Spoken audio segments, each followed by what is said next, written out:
እንደምቆያችሁ በዛሬው ዕለት የምንመለከተው ሄሞሬድ ወይም ደግሞ ኪንታሮት የሚባለው ህመም ነው። ይሄ ኪንታሮት የሚባለው ህመም በፊንጢጣ ወይም ከዚያ በላይ ያለው የመጨረሻው አንጀት ክፍል ላይ ሬክተም የሚባለው አለ። እዛ ጋ የሚገኙ ቬን ወይም ደግሞ የደም ስሮች እነዚህ ሲያብጡና ሲቆስሉ የሚታይ ህመም ማለት ነው። ይህ ማለት በአንዳንድ ሰዎች ላይ የታችኛው የእግር ባታቸውን ብትመለከቱ አንዳንድ ሰው የደም ስሩ እያባበጠ የተለያየ ምልክት ያሳያል። የደም ስር ልክ እንደዛ የደም ስር ፊንጢጣችን ላይ የሚከሰት ነው። ኪንታሮት ማለት ሁለት አይነት ነው። አንደኛው የውስጠኛው ወይም ኢንተርናል የሚባለው ህመም የሌለውና በቀላሉ የሚደማ፣ ሁለተኛው ኤክስተርናል የሚባለው የውጭኛው ነው። ህመም በጣም አለው፣ ያሳክካል፣ ይቆስላል። እና እነዚህ ሁለት የውስጥና የውጭኛው የሚባሉ ኪንታሮቶች አሉ። ምክንያቶቹን ስንመለከት ትልቁ ምክንያት በእነዚህ ቅድም ባልናቸው የደም ስሮች ፊንጢጣና ሬክተም አካባቢ ያሉ ደም ስሮች ላይ የሚፈጠር ግፊት ነው። እነዚህም በምክንያት ይመጣሉ። አንደኛ አይነ ምድር ስንወጣ ጊዜ ለረጅም ጊዜ የምናመጠው ማማጥ ይህን ችግር ያመጣል። የአይነ ምድር ድርቀት ካለ ተቅማጥ ሲኖር ይህም ይመጣል። ለረጅም ጊዜ በሽንት ቤት ውስጥ ተቀምጦ መቆየት፣ አንዳንድ ጊዜ ወጣቶች ሳያውቁት ቁጭ ብለው ሽንት ቤት ውስጥ ቲክቶክ ያሉ፣ ዩቲዩብ ያሉ፣ መጽሐፍ ወይም ጋዜጣ ያነባሉ። እንደዚህ የሚደረግ ሰው ይሄ አደጋ አለው። ሌላው በእርግዝና ወቅት የፅንሱ ክብደትም ደግሞ መተለቁ ሄሞሬድ እንዲፈጠር ያደርጋል። ግለሰቡ ከመጠን በላይ ያለ ውፍረት ካለው ይሄ ኪንታሮት ሊመጣ ይችላል። በፋይበር ወይም ደግሞ በፋይበር ያልበለጸጉ ምግቦች ጭረት ይባላል ምግብ፣ እነዚህም ፍራፍሬ፣ አትክልትና ያልተፈተጉ ምግቦች፣ እነዚህ ምግቦችን የማንበላ ከሆነ ድርቀትም ሊያጋጥመን ይችላል። እንደዚህ አይነት ችግር ሊከሰትብን ይችላል። በተደጋጋሚ ደግሞ ከባድ ዕቃ ሁልጊዜ የምናነሳ ከሆነ ኪንታሮት ሊፈጠር ይችላል። አጋላጭ ምክንያቶች አሉት። እነዚህ ብዙ ጊዜ አንደኛ እድሜ ከ50 ዓመት በላይ መሆን ለዚህ ይተጋለጣሉ ለኪንታሮት። የአካል እንቅስቃሴ ያለማድረግና ረጅም ጊዜ መቀመጥና መተኛት ደግሞ ለዚህም ችግር ይጋለጣል። እንቅስቃሴ በጣም አስፈላጊ ነው። በማንኛውም ህመም ላይ አይታችሁ እንደሆነ እስከዛሬ ስናወራ የአካል እንቅስቃሴ በጣም አስፈላጊ ነው። ተቀምጦ መዋል፣ ተኝቶ መዋል አደጋ ነው። ሌላው ቤተሰብ ውስጥ የኪንታሮት ህመም መኖር አንዳንድ ጊዜ ለዚህ አይነት ችግር ሊያጋልጥ ይችላል ተብሎ ይገመታል። ፈሳሽ ደግሞ በቂ ያለመውሰድ አጋላጭ ምክንያት ነው። የቆየ ጉበት ህመም ያለባቸው ሰዎች ነው ሲያል በጉበት የደም ስሮች ላይ በሚጠቡበት ሰዓት በህመሙ ምክንያት በጉበት ህመም ምክንያት የደም ግፊት ይፈጠራል። ይሄ ልክ እንደዛው እታች ኪንታሮት ሊፈጠር ያደርጋል ማለት ነው። ስሜትና ምልክቶች የውስጠኛው ኪንታሮት ላይ ብንመለከት አንደኛ ህመም የለውም፣ የሚፈሰው ደም ቀይ ደም ነው የሚፈሰው። ሁለተኛው ነጭ ፈሳሽ ይታያል አልፎ አልፎ። ሌላው ሲቆይ የውስጠኛው ሬክተም የሚባለው አካላችን ወደ ውጭ ይወጣል፣ ፕሮላፕስ ያደርጋል፣ ወደ ውጭ ይወጣል። እነዚህ ደረጃዎች አላቸው። አንደኛ ደረጃ 1 ህመም ሳይኖር ዝም ብሎ ቀይ ደም መፍሰስ፣ ይሄ አንደኛው ደረጃ 1 ነው። ደረጃ 2 የምንለው ደግሞ በአይነ ምድር መውጣት ጊዜ ወደ ውጭ የሚወጣ እብጠት አለ፣ በራሱ ጊዜ ይመለሳል። ደረጃ 3 የምንለው ደግሞ በአይነ ምድር መውጣት ጊዜ ደግሞ ወደ ውጭ የሚወጣ እብጠቱን በእጅ ታማሚው በእጅ ሲመልሰው ደረጃ 3 ነው። እዚህ ደረጃ ሲደርስ አራተኛ ደረጃ የሚባለው ደረጃ 4 የሚባለው ደግሞ አይነ ምድር ስንወጣ ወደ ውጭ ይወጣ እብጠት፣ ይሄ እብጠት በእጅ ግፊት አይመለስም፣ እዛው ቁጭ ነው የሚለው፣ በግፊት የሚመለስ አይደለም። ይሄ ከፍተኛው ነው። አራተኛ ደረጃ የሚደርስበት ሰዓት በጣም ከፍተኛ ነው። በእጅ የሚመለስም ቢሆን ጥሩ አይደለም፣ ግን ይሄኛው ደግሞ የባሰ ነው። እነዚህ ምልክቶች ናቸው። ሁለተኛው የውጨኛው ኪንታሮት ስንመለከት ምልክቱ አንደኛ ህመም ወይም በፊንጢጣ አካባቢ ምቾት ያለመሰማት፣ በጣም ያማል፣ ስንቀመጥም ስንሄድም ያስቸግራል። በፊንጢጣ አካባቢ ደግሞ እብጠት ይኖራል። በውጭ በኩል እብጠት ይታያል። የማቃጠልና የማሳከክ ስሜት አለው። የጠቆረ ደም ይፈሳል። ደም የቋጠረ እብጠት ነው። እብጠት አንዳንድ ጊዜ ባዶውን ሁሉ ክሉክ ይላል። አንዳንድ ጊዜ ደግሞ የቋጠረ ጠንካራ ደም የቋጠረ እብጠት ይሆናል። ይሄ የውጨኛው አካል ነው። የምርመራ ዘዴዎቹ አሉ።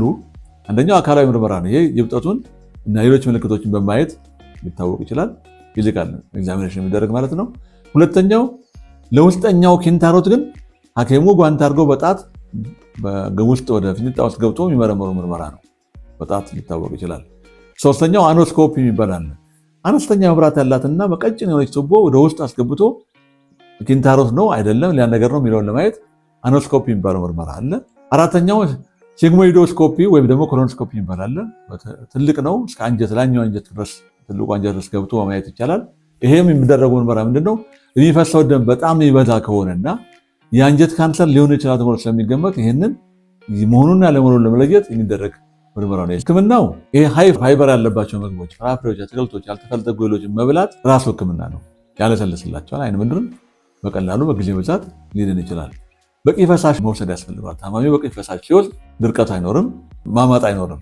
ሶስተኛው ለብ ያለ ውሃ መዘብዘብ ነው። ታማሚው እንዲህ አይነት ችግር ካለበት ለብ ያለ ውሃ ውስጥ ቁጭ ብሎ ቢዘበዘብ አንደኛ በቂ የደም ዝውውር እንዲኖር፣ ደም ስሮቹ ሰፍተው ደም ዝውውር እንዲኖር ያደርጋል። አራተኛ በሐኪም የታዘዙ ቅባቶችና ማስታገሻ መድኃኒቶችን መጠቀም ነው። ሐኪሞች የሚያዟቸውን በትክክል በመጠቀም ልንረዳ እንችላለን ማለት ነው።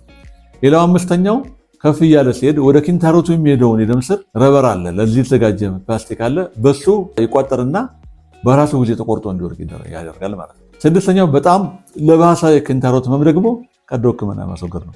ይሄ በጣም በቂ ልምድ ያለው ባለሙያ ከተገኘ በቀላሉ እንገላገለዋለን።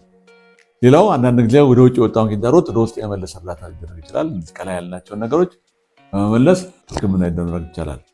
መከላከያው ከላይ የነገርሳቸውን ነገሮች ማድረግ ያለባቸውን ነገሮች የምንነግራቸው ያው ቅድም ሃይ ፋይበር ያለባቸው ምግቦች መመገብ፣ በቂ ፈሳሽ መውሰድ፣ አይነ ምድር ስንወጣ ያለማማጥ፣ እንዲሁም ደግሞ አይነ ምድር ከወጣ በኋላ በምንጸዳዳበት ጊዜ ሶፍት ያለመጠቀም ነው። ቀዝቃዛ ውሃ መታጠብ ብቻ በቂ ነው። በቀዝቃዛ ውሃ ስንታጠብ ይሄ ችግር አያጋጥመንም። በመደበኛነት የአካል እንቅስቃሴ ማድረግ፣ አይነ ምድር ለመውጣት ሲታሰብ ያልተመቻ ቦታ ካልሆነ በስተቀር ወዲያውኑ መውጣት ማቆየት አያስፈልግም። ረጅም ጊዜ በሽንት ቤት ተቀምጦ መቆየት አያስፈልግም። አራተኛ አይነ ምድር ያለሰለሱ ምግቦችን ወይም መድኃኒቶችን መጠቀም። ይህንን በማድረግ ኪንታሮት እንዳይዘን መከላከል እንችላለን። በወቅቱ ባለሙያ ባለመታከም የሚመጣ አደጋ አለ። እዚህ በጣም አስቸጋሪው ነው። ይሄ ነው ከባዱ። ደም ያቋጠረ ኪንታሮት ይከሰታል። ይሄ በጣም አስቸጋሪ። ደም ያቋጠረ ኪንታሮት በቀላሉ ከተነካ ደሙ አይቆም፣ ይፈሳል። ሌላው በደም መፍሰስ ምክንያት የደም ማነስ ህመም ሊመጣ ይችላል። ደም ሲፈስ ደም ማነስ ሊያጋጥመን ይችላል። ሶስተኛው እርስ በርስ የተቆላለፈ የሚፈጠር ኪንታሮት አለ። ይሄ በቃ ሙሉ ለሙሉ ደም ዝርቡ ይቆምና አካባቢው በጣም ይጎዳል። መፈንዳትም የተለያየ አይነት አደጋ ላይ ደርስ ይችላል። አራተኛው በሕክምና ባለሙያ ሳይታከሙ ቀርተው በባህላዊ ሕክምና ሲታከሙ እኔ በአካል በደንብ አጋጥሞኛል። ወደ ጊዜ ኢንፌክሽን አንዳንድ ጊዜ በጣም የፊንጢጣውን ቦድሶ ነው የሚወጣው። ያን ጊዜ እስከ መጨረሻው አይነ ምድርን መቋጠር ያልመቻል ይከሰታል። ለምን? ነርቡንም ስለሚጎዳ ሐኪሞች ይታወቃል። ኦፕራሽን የሚደረግበት ቦታ የሚወጣበት ስለሚታወቅ እነዚህ በአይነ ምድር ላይ የውጨኛው 3 ቦታ የሚወጡ ቦታዎች ስለሚታወቅ እነዚህን ነርቡ ሳይነካ ቆርጦ ያወጡታል። ነገር ግን በባህላዊ ሲደረግ መጠኑ አይታወቅም፣ ቦታው አይታወቅም፣ ብቻ ስላበጠ ብቻ ይደረጋል። ይሄ የሚያስከትለው ነገር ኢንፌክሽንና እስከ መጨረሻው አይነ ምድርን መቆጣጠር ያለመቻልን ሊያጋልጥ ስለሚችል ይህን ጥንቃቄ እንድታደርጉ እንመክራለን። ከዚህ በኋላ ራሳችሁን በመቆጣጠር በጣም በቀላሉ ለአደጋ ሳንጋለጥ መኖር የምንችል የሚያስችለን፣ ከታመምንም ደግሞ ቶሎ ወደ ሕክምና በመሄድ ቶሎ መዳን እንችላለን እንላለን። ቻናላችንንም ዛሬም በድጋሚ እናሳስባቸዋለን። ሌሎች እንዲያዩት ሰብስክራይብ፣ ላይክ እና ሼር በማድረግ ሌሎች እንደርሳቸው እንድታደርጉ እንፈልጋለን። እስከ መጨረሻው ድረስ ተመልከቱን የምንለው ከዚህ በፊት የተላለፉ ከ1 ዓመት ከ4 ወር ገደማ የሚገመት ጊዜ ነው የጀመርነው። ብዙም አልታየም፣ ብዙም ሰብስክራይብ አልተደረገም። ሌሎች እንዲያዩት እንድታደርጉልን እናንተም በትክክል እንድታዩ እንመክራለን። ሰላም ቆዩ።